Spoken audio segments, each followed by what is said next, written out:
ഷാബിയുടെ ഇന്നത്തെ വീഡിയോ അവൻ്റെ daily routine തന്നെയാണ് കേട്ടോ. വാഴയ്ക്ക് വെള്ളം ഒഴിക്കുന്നതും പിന്നെ നടക്കാൻ പോകുന്നതും പപ്പായ എടുക്കുന്നതും അങ്ങനെ കുറച്ച് കാര്യങ്ങൾ.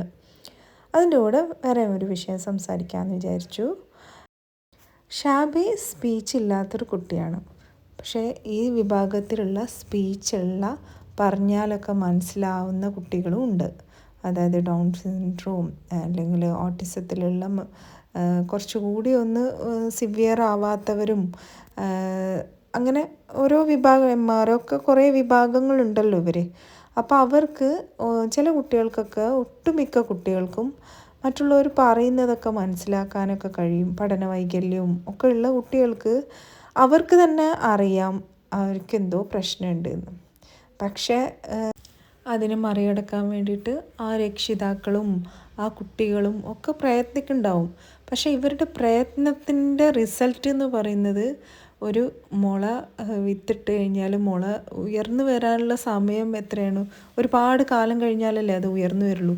അതുപോലെ സ്ലോ ആണ് അതിൻ്റെ പുരോഗതി. അതായത് ആ പ്രശ്നത്തിന് അതിജീവിക്കാനുള്ള സമയം അത്രയും സ്ലോലിയാണ്. ആ സമയം കൊണ്ട് തന്നെ ഇവരുടെ കോൺഫിഡൻസും പോവും. കാരണം എന്തുകൊണ്ടാണെന്ന് വെച്ചാൽ ആ സമയത്തിൻ്റെ ഉള്ളിൽ തന്നെ ഇവർ പുറത്തിറങ്ങുമ്പോഴും ഇവർ കുട്ടികൾ കളിക്കുമ്പോഴും അങ്ങനെ അവരുടെ സാമൂഹികമായിട്ടുള്ള സാഹചര്യങ്ങളിൽ ഒരു കല്യാണത്തിനോ ഒക്കെ പോകുമ്പോൾ സമൂഹത്തിലുള്ള മറ്റുള്ളവരൊക്കെ അവരെ ചൂണ്ടിക്കാണിച്ചിട്ട് ആ കുട്ടിയല്ലേ, അവനിങ്ങനെ പ്രശ്നമുണ്ട്, അവനിങ്ങനെ കുഴപ്പമുണ്ട്, അവനിങ്ങനെയാണ് എന്നൊക്കെ ഇവരെ കേൾപ്പിച്ച് പറയുന്നത്. അതാണ് ഞാൻ പോയിൻ്റ് ചെയ്യുന്നത്.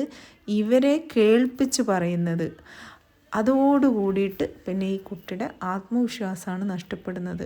അത് ആ പറയുന്ന ആൾക്ക് മനസ്സിലാവുകയില്ല അവരിത്ര വലിയൊരു തെറ്റാണ് ചെയ്യുന്നത് എന്ന്. അത് അവരുടെ കുഴപ്പമല്ല, അവരുടെ അറിവില്ലായ്മയായിരിക്കും. ഈ വിഭാഗത്തിലുള്ള കുട്ടികൾ അനുഭവിക്കുന്ന ഏറ്റവും വലിയ പ്രയാസം അതാണ്. കാരണം ഇവരെ കേൾപ്പിച്ചുകൊണ്ട് തന്നെ ഇവർക്ക് ഇന്ന കുറവാണ് എന്ന് എടുത്തെടുത്ത് പറയും. സാധാരണ ഒരു നോർമൽ ഒരു മനുഷ്യനോടാണ് അങ്ങനെ പറയുന്നുണ്ടെങ്കിൽ പോലും അവർ ഒന്നുകൂടി വഷളാവാനുള്ള സാധ്യതയാണ്. അപ്പോൾ പിന്നെ ഇവർക്ക് ആത്മവിശ്വാസം ഇല്ലാതിരുന്നു കഴിഞ്ഞാൽ പിന്നെ പ്രയത്നിക്കാനും എന്തായാലും ഒരു മടിയായിരിക്കും. അത് വന്നു ചേരുന്നതാണ്. ആ വന്നു ചേരൽ ഒഴിവായാൽ തന്നെ അതായത് ഇവരെ ഇങ്ങനെ താഴ്ത്തിക്കെട്ടി സംസാരിക്കുന്നത് അറ്റ്ലീസ്റ്റ് ഇവരെ കേൾക്കാതിരിക്കുകയെങ്കിലും ചെയ്തിട്ടുണ്ടെങ്കിൽ കുട്ടികൾക്ക് അത് വലിയ പുരോഗതി തന്നെ വരുത്താറുണ്ട് കേട്ടോ. അപ്പം ഇങ്ങനെ ദൂരെ നിന്ന് ചൂണ്ടിക്കാണിച്ചിട്ട് ഇവരുടെ മറ്റുള്ളവരുടെ ബോഡി ലാംഗ്വേജിൽ നിന്നൊക്കെ ഈ പിള്ളേർക്ക് ഇതൊക്കെ മനസ്സിലാവും. എന്നെ എന്തൊക്കെയോ പറയുകയാണ്, ഞാൻ ഒരുപാട് കുറവുകളുള്ള ഒരാളാണെന്ന് എന്നെ പോയിൻ്റ് ചെയ്യാണ് എന്നൊക്കെ മനസ്സിലാവുമ്പോൾ അറിയാതെ തന്നെ അവർക്ക് ഉൾവലിയാനുള്ള സാധ്യത വളരെ വളരെ കൂടുതലാണ്. അതോടുകൂടിയിട്ട് അവരുടെ പുരോഗതിയും ചെറുതായി പോവും. ഷാബിയും ഞാനും ഈ വഴികളിൽ കൂടെ ഒരുപാട് നടന്നിട്ടുള്ളതാണ് കേട്ടോ. ഷാബി ചെറുപ്പത്തിൽ നല്ല തടിച്ചിട്ടായിരുന്നു, നല്ല തടിയായിരുന്നു അവന്. അപ്പോൾ ഈ സ്ഥലമൊക്കെ ആദ്യം ഒരു കുന്നുപോലെയായിരുന്നു. അപ്പോൾ ഞാൻ ഇതിൻ്റെ ഈ അറ്റത്ത് വന്ന് നിന്നിട്ട് അവിടെ താഴോട്ടേക്ക് ഓടും. അങ്ങനെയാണ് ഞാൻ ഇവൻ്റെ തടിയൊക്കെ കുറച്ചത് കേട്ടോ. ആ സമയങ്ങളിലൊക്കെ അവന് ഭയങ്കര തടിയായിരുന്നു. അപ്പോൾ ഇത്രയും ദൂരം അവൻ ഓടും. എന്നിട്ട് ഞാൻ ഈ അറ്റത്ത് ഞാൻ മിഠായി പിടിച്ച് നിൽക്കും. അവൻ മേലോട്ട് പോയി കഴിഞ്ഞിട്ട് അങ്ങനെ എന്തൊക്കെയോ ചെയ്ത് കുറച്ച് കാലം അങ്ങനെയൊക്കെ കളിച്ച് ഇപ്പോഴും ഞങ്ങൾ ഇവിടെ തന്നെ നടക്കാൻ വരും.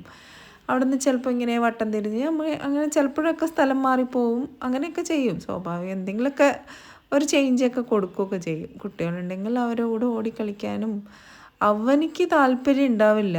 അതാണ് വലിയ കാര്യം. മറ്റുള്ളവർ ഇവനെ ചേർത്ത് നിർത്തണമെങ്കിൽ ഇവനും കൂടി അതിൽ ഇൻവോൾവ് ആവണ്ടേ. അതിന് ഇവൻ ഇൻവോൾവ് ആവില്ല. അതിന് ഞാൻ വേണം മുൻകൈയ്യിട്ടെടുക്കാൻ. പിന്നെ ഞാൻ ഇറങ്ങുമ്പോൾ അവൻ എൻ്റെ കൂടെ ഇറങ്ങുന്നതാണ്. പിന്നെയുള്ളൂ അവനക്ക് അതിനൊക്കെ ഒരു താല്പര്യവും ഇഷ്ടമൊക്കെ വരുന്നതാണ് കേട്ടോ. നടക്കാനൊക്കെ പോകുമ്പോൾ ആദ്യം ചെറുതായിരിക്കുന്ന സമയത്ത് ഭയങ്കരമായിട്ട് ശബ്ദം ഉണ്ടാക്കും. അപ്പോൾ ഇവിടെ ഉള്ള ചിലവർ അങ്ങനെ പറഞ്ഞു കഴിഞ്ഞാൽ അവൻ്റെ അറിവില്ലായ്മയും കൊണ്ടാണ്.